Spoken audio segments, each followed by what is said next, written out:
Welcome traders, I'm Adam Harris, Chief Market Analyst, and I am recording my week ahead for the week commencing Monday, the 7th of July. So a couple of things. First of all, UK had the elections, very nice, seamless, peaceful transfer of power from Conservative Party, the Tories, to the Labour Party. All good there. Interesting to see how that's going to play out. But at least for now, and this is in sympathy to America, we don't really feel like democracy is under attack. And then I was going to say, and of course, the US celebrated its July the 4th, potentially its last Independence Day. Obviously, the goal that won't happen if Dems get out and vote in November. And I'm not trying to be sarcastic, I'm being genuine. That could very well be, it will be the last if you don't get out and vote, for sure. So big events in the last week. This coming week, I'm really going to be focusing on UK figures. The US economy is fantastic. There's nothing wrong with it. No red flags, doing just fine. And so really just focusing on how the UK's economy is doing in comparison. Really want to see what's going to happen there. I will, of course, have a look at CPI data out of the US and PPI data on Friday, but we made it through non-farm payroll. So that being said, let's go and see how the charts reacted to it and which charts are going to be offering some opportunities this coming week. Okay, so the VIX operating relatively lows there, so market is nice and calm and happy at this time.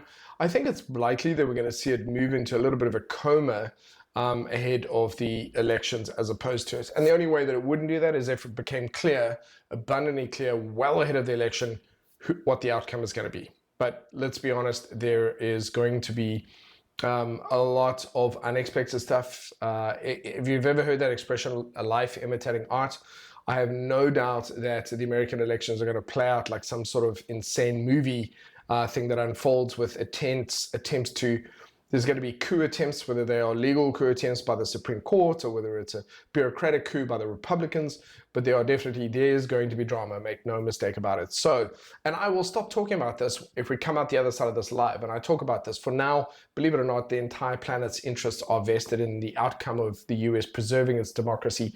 Whether you think that's dramatic or not, that is very much the case. It didn't have to be this way, but it does appear as though that there are really bad people trying to attempt to do really crazy stuff. And so that's it. America likes to go big or go home. They like to do everything on a bigger scale, don't they? So let's have a look here quickly at the dollar index. Dollar index kind of taking quite a bit of a hit on Friday. We've got a potential lower high here. We are still actually in an uptrend. We still have the high low. So it's really if we're going to continue down and break this low. So I'll be looking to see how the market performs this week. Do we break 103.48 and close below that? If we do, we're likely to see a move down to the bottom of the range, which means we're still range bound, guys. Which also means that if we then look at euro dollar, we potentially see a boost to the upside here and see euro dollar go back up to the top of the range. The monthly chart here really gives you a clear indication of what's going on with the euro dollar, which is nothing. It looks like there's a lot of activity happening on that weekly, but when you look at it from a monthly perspective and you go back to February, you can see that we've basically been stuck in this range since February. Okay, it's the same thing again with GBP. The difference is that cable is looking much more bullish. We've got a very strong series of high lows. We've got a level of resistance that price is really attempting to break through. And this week we could see it break above that. We'll see. It's interesting. We had some rejection recently. Will it get rejected in the coming candles, the coming week or two? Or will it subsequently break out and close above these highs? We're going to have to find out and see how that plays out. Then we've got the Aussie dollar. You can see breaking out to the upside. I spoke about this last week. When you look at it from a monthly perspective, you can see that it wants to work its way up here to 6.824. So that kind of implies strong Aussie, weak US dollar, relatively speaking. Let's have a look at the Kiwi dollar. Kiwi dollar also here kind of stuck a little bit sideways here, also testing that level at 6.146. If we see a breakthrough that, we could see a move higher. So interesting that cable, Aussie, and Kiwi all hinting at a potential move higher. That would be a weaker dollar. Then we have a look at the dollar yen. So dollar yen for now, because the yen I expect it to, because the yen pairs in principle, until they intervene, I'm still expecting these to generally maintain this trend. So for now, I would be, this is a very interesting approach from a risk management approach. We know there's a danger of the Bank of Japan intervening. We know they want to change the trend overall, but the trend itself is also very good and very strong. So you've got these two things conflicting, bumping heads against each other. And from a technical perspective, you're supposed to trade things. The trend is your friend until the end.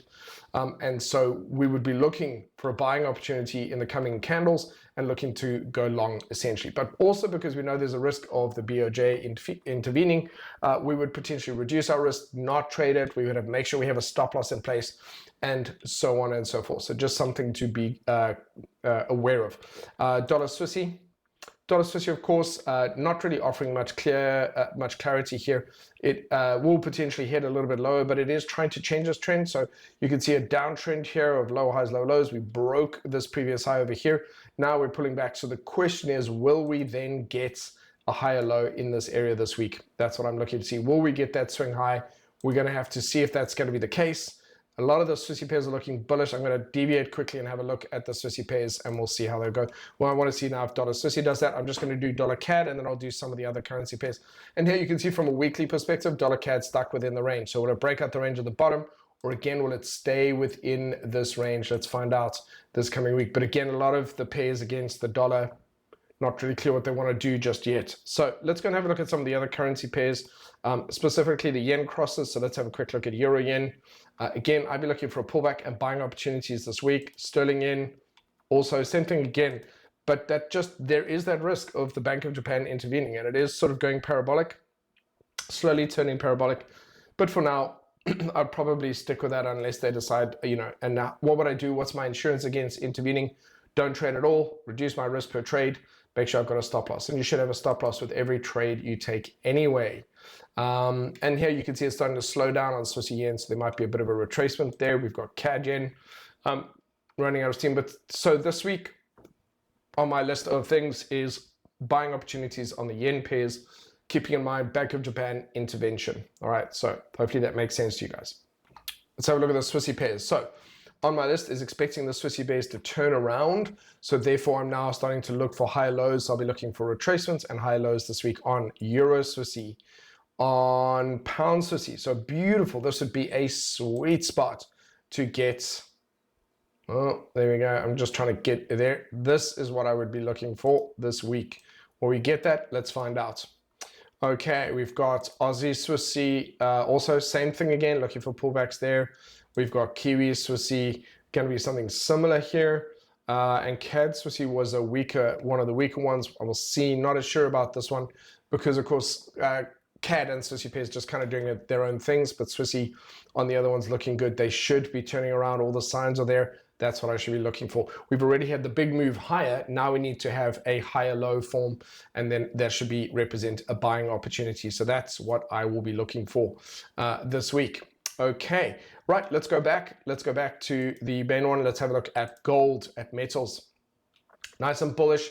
There we go, back up to the top of the range. It hasn't reached the top yet, so it should be able to continue up to 2.4. You could see this exhaustion in here. This is interesting to me because we did manage to actually break through that level. On the weekly, you can see it's a range. On the monthly, it just looks like a bit of exhaustion, but for now, it looks good. Question is, again, will that also break out the top of the range? But if we get that weaker dollar for some reason, we could see a boost on the currency, on the majors to the upside. We could also see the gold breaks out of that. Silver looking very good, nice and healthy. Again, we spoke about this last week, forming those bullish setups, but we're not completely free and clear yet. We do need to see this week it follow through and push higher. Right, onto energy. So natural gas continuing to look very weak. I've spoken about this very briefly in the past, but in case you missed last week, basically, although we continue to get bullish divergence here, and I would put this as our very last attempt as a double bottom here, I'd be looking for a bullish candle this week. Because of all that bullish divergence, I'd be looking for a nice bullish candle. But man, this thing has continued to just head lower. It's kind of like one of Cathie Wood's ARK ETFs, just cannot pick itself up. So let's look at light crude, continues to push higher. So it's not super bullish, but it is starting to push higher. This was a very nice bullish monthly candle. It has breached that downward sloping trend line. So I think we can start to see that, yes, we might have some pullbacks, but I think it looks more likely to continue to rise sideways and higher than down at this time. And that would mean probably till the end of the year. And the same will be here for West Texas crude as well to the upside, looking slightly more bullish than bearish, staying above the 20-period moving average. So I think this week, I think we'll see it continue to push higher, and it's broken this downward sloping trend line. As I say, let's see, yep, still breached it. So it still looks more bullish than bearish. Might have some pullbacks and a continuation. Let's have a look at the global indices. So global indices continue to produce higher lows. This is staying within this ascending triangle breakout pattern. So that still looks bullish. Then we've got the S&P. I was looking for a bit of a pullback here because of these this failure here. It just continued up. So basically here we had a consolidation and a bullish engulfing candle, and it just took off. I was looking for a pullback into this area, and it just touched the very top of that. So when I draw these boxes in, I usually try to include the very shallowest retracement and with the top half of the box, and then the most reasonably deepest retracement that it could do, which here is actually based off these moving averages here, the high and the low. And you can see it literally did the very least amount of retracement and then just carried on. Okay, we got the NASDAQ, which did the same kind of thing. I was looking for a pullback here, did a minimum retracement, turned around, and headed off. So we don't need these anymore. They can go. But we're now starting to enter a little bit of overextended territory. Not dangerous, just overextended means that another correction down the line is going to be due, probably this week or next week. We'll see. Russell 2000 has not really left its consolidation box. Still stuck or still hovering around it. So there we go there. Then we have the FTSE. Okay, so FTSE, I'm looking for, excuse me, a turnaround here. Okay, we can see we've got a little bit of sort of equal divergence here, not bullish divergence, but this is slowing down. Okay, so you can see it's losing momentum. For those of you who don't really follow this, you can see that we've kind of got a steeper move here. Then we've got a slightly lower angle from there to there. And now we're sort of slowing down here. So it's losing that bearish momentum. It is likely to turn around and take off. So this week, I'll be looking for moves to the upside. Okay, cool. The DAX also has done that swing low. So this is the arrow there was marking where we would get that swing low. It looks good. We still haven't really broken through this monthly consolidation, but it is hinting at a consolidation breakout to the upside. Then we have the ASX, which is looking good as well. So this has got a triangle pattern, excuse me, forming, also much more likely statistically to break out to the upside. Nikkei, beautiful, beautiful, beautiful, beautiful breakouts and a move to the upside. Should be good. At this point, I expect it to go on. I marked this 42,000 level as a possible danger zone, not in red, but just an amber zone. We'll see if it can continue up to that, but I don't see why not. All right, moving on to individual equities. So Anheuser-Busch, I wanted to add this to the list because there was this whole kind of thing outcry because they decided to be inclusive, and they ran sort of a gay pride. Actually, no, they ran a commercial with a trans person in it, and there was a massive outcry, obviously, and then all kinds of rednecks like filming themselves blowing up kind of beer cans and all kinds of crazy stuff with the tagline of kind of go work, go broke. And actually, I was just having a look at this, and what's interesting to me about this is it does appear to be building up to a very nice bullish breakout, and we've got a series of high lows. This looks really good. So I'll be looking for this to continue to climb higher. Once it gets to that, likely the beautiful thing about that is if it does, or when it breaks through, it'll just go straight up to 80 or to 100. So that represents a relatively nice pending trading opportunity there. It's very nice. Let's have a look at Apple. So Apple looking really nice and bullish across the board. A little bit overextended here. Look at how it's gone kind of straight up here. Could definitely, and the monthly as well, could definitely do with a bit of a breather. But that was a very nice clean pullback, looking good. And look at the candle here. So look at Friday's behavior. Open, no wick underneath, and went all the way up with a tiny little hair of a wick up there. So this was just pure buying on Friday. It was absolutely ridiculous. Very, very, very bullish. Amazon looking good. Very happy with most of this. Again, it's broken through. It's coming back to all-time highs. There was a very nice double bottom here and a breakout to the upside. Something I'm looking to see if that happens with the FTSE soon. Very similar pattern. Looks good. Very happy with that. Any pullbacks to me are buying opportunities. We've got a beautiful pullback here. Is this going to turn out to be a buying opportunity here for AT&T? Only concern I have with AT&T as a brand, and maybe politics shouldn't be interfering in our selection of stocks, but at the same time, you really don't want to find out that your money is funding like Nazi stuff, that kind of thing. And I don't know how many of you are aware of Project 2025, but it's absolutely terrifying kind of prospect. It's very much like Mein Kampf. And actually now we know that AT&T is one of the contributors to that specific project. directly contributing to it. So, you know, those are the kind of concerns we do have. Do you really want to be investing in companies that are effectively sort of white nationalist and overthrowing democracy, you know, because they're not your buddies, they're not your mates. So just a thought, just an interesting thing here. And again, I agree. If you think I'm being political here, it's not my normal state of being at all. But if we're in a world-changing scenario, yes, you can bet that I'm going to make sure that I raise awareness about it. You know, so okay, ARC innovation. Oh, look, very nice push to the upside. So what I'm going to do is I'm just going to expand this. I'm just going to expand this area. I just want to expand that. Thank you. Just to include it, but that's nice little development there to see a bit of a break on a series of high lows. We're not out till we're out. You need to see it break out above that. All right. Possibly boosted a little bit. This is the innovation. Possibly boosted a little bit by Tesla. We'll have a look at that. That had a really good week. ASML here continuing to break and push high. Looks good. Relatively healthy there. We've got Glencore, which is also managing to push out that beautiful little double bottom there and a break to the upside. Looks very good. Tesco, beautiful. This is a very nice little setup here. We don't even need this anymore. Why? Because the actual setup is probably this. Okay, beautiful. Very nice signal right there. Amex, also nice pullback, continuing to move higher. So that all looks really good. You know, I mean, they are overextended. There's no doubt that this is overextended, which means in some ways overbought, but the appetite of the bulls is obviously still very much in place, and therefore we could see this just continuing to push higher. We've got Berkshire Hathaway, same kind of thing. Remember I was talking about Berkshire Hathaway forming a triangle breakout. So let me just sort of, sorry, didn't mean to stutter there. Let me just outline that for you so it stands out, so it's a little bit more obvious. I'll just kind of do that. So that's roughly what it looks like. It's usually going to break out to the upside. We're not there yet. This was the bit of a danger zone that I marked, but this pattern is much more likely going to be a breakout pattern. And so that's, will it happen this week? We'll see. Then we've got Coca-Cola, looks good. It's tricky. It's just kind of continuing to tick its way to the upside.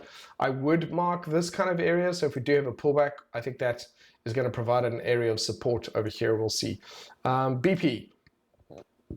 So crude oil is continuing to move higher, therefore, and you can see here this forming its own kind of ascending triangle as well.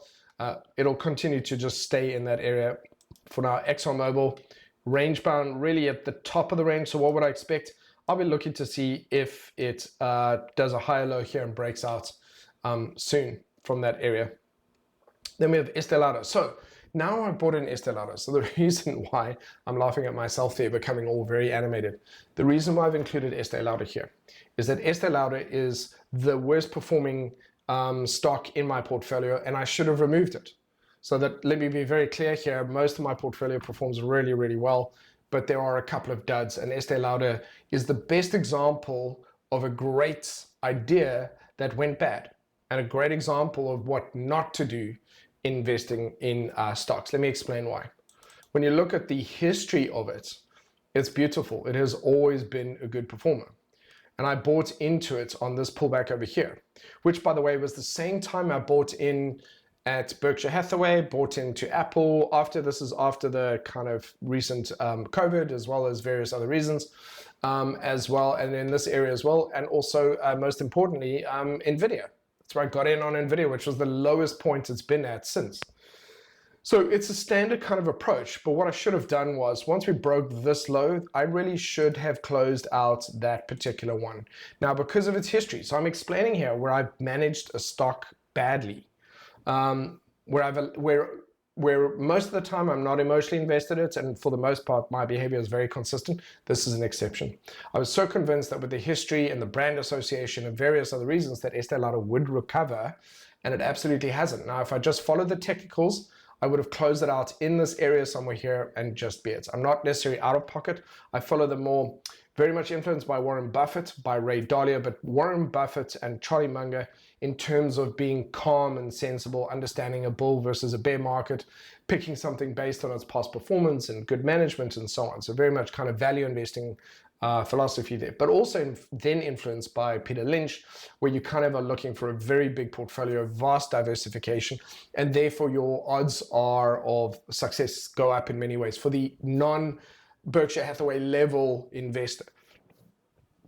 Subsequently though, so it's not a huge section of the portfolio, it's nothing, it's negligible almost, but it irks me nonetheless that something like this is performing that badly that it has returned back to 2017 values, and that's not great. And you can see it continuing down here. So the very last, I'm going to show you my approach here.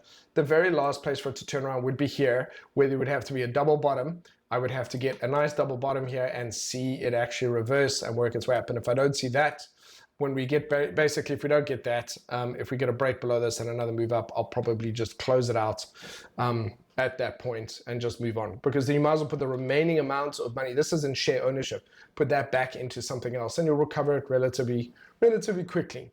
But nevertheless, there was a massive kind of loss of value. It was terrible, terrible management of that, not a terrible selection initially. You can pick something that's is good and is healthy and should perform well, and it can go bad, but definitely bad management. So I just wanted to kind of highlight that for people who know me, know my style is very rare. This is the exception, but they will happen now and again. Okay. And also because I wasn't putting it on my list, I wasn't monitoring it that closely. I'm sort of monitoring it every other month, generally speaking, because there's like 70 constituents in the portfolio. So I'm not necessarily monitoring all of them. But when you start to notice that one of them is continuing to draw down while the rest are doing fine, you do start to go there. Okay, what else? So let's have a quick look here. General Motors looks okay. It looks like it's getting ready to consolidate a little bit here, because you can see it battling specifically with that kind of 47 level. We'll see. But otherwise it looks okay. I'm like not too concerned about that. JP Morgan Chase also looking good, has continued to pull up here. There's definite bearish divergence. What I'd be looking for soon, if we do get a bit of a red candle here, we could see a bit of a correction, and all I would see that as is a monthly consolidation or retracement. But in every other respect, it looks fine. Invesco just doing just fine, no problems there. Very nice shadow pullback and goes, and actually was a higher low here with a bullish candle. So this wasn't necessarily, this pullback here wasn't necessarily an obvious one, but that was an obvious setup kind of in hindsight. Whereas you could see in some of the other charts I've looked at today, I'm marking things right now that look like obvious setups now, not in not in hindsight. Okay, so here was one where I looked at this. This is a level for it to pull back to. I mentioned that as a potential buy signal. That's why I put that arrow next to it. And actually what we've done is we pull back a little bit lower on that one. I still think this is a good area for it to turn around in. So I'm going to leave this because I still think we're going to turn around here potentially. You can see the beautiful high low pulling back into this area, finding support on the moving averages here and turning around. So I still expect that to be the case for now. Meta continues to push on. That looks really good. A little bit of bearish divergence there, so we haven't created a fresh high. You can see we've continued up. We've got a high, but we haven't created that there. Just means the momentum isn't quite there yet. Morgan Stanley looks fine. Morgan Stanley looks good. Nvidia. Okay, so Nvidia has come down, going sideways, very reluctant to correct down to 100, down towards these levels. Very reluctant to do that. We've broken through this. I can definitely get rid of that. We don't need that anymore. And so now what I really want to have a look at is kind of what's going to happen in this area. But for now, it appears as though it wants to just continue to either consolidate and continue up rather than have a deeper correction. So let's find out if it does that. Then we have Netflix. Looks fine. All of that relatively healthy. Should continue on upwards. PayPal coming down to the bottom and producing a little bit of a bullish area reaction off this level here, I beg your pardon. So there we go. Will we get a turnaround here? We're going to have to see if that's the case. I bought this up because, again, we had that bullish divergence. Same thing here, expecting that to turn around. Hasn't quite happened. We did break above the 50-period moving average. Then we bounced on that again, and then we sort of slipped below that again. Here, I want to see this turnaround if that's going to be the case. This could be range bound.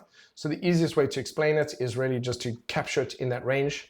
I'm sorry, we're taking slightly longer on this today. I apologize. There we go. So will we work our way up to the top of the range? Let's find out. Then we have got Spotify. Spotify is just slowing down a little bit in this area, but it is at all-time highs. So anyway, here would be nice to have a bit of a pullback, just a little bit of a consolidation, even if it comes down to that 265 level, which is around about here. Anywhere over there would be a good one. Let's see if that's going to be the case there. We've got Spider. This is just a ridiculous consolidation. So it hasn't broken through that level. I'm sure it wants to, and we'll know because we'll get a very nice green candle that just breaks out there, which will be our breakout momentum candle. FedEx, obviously very strong breakout there. Look at this like strong buildup. Looks okay. I mean, just very erratic behavior. That's the only thing I would mention here. Big move up, but then a very deep pullback, big move up, then a very deep pullback and a very big move up. So very erratic. There's something going on. I'm not sure why. Unless it's profit taking, you could have the big move up and then people are insider trading, people are taking, shareholders are taking some profit or whatever.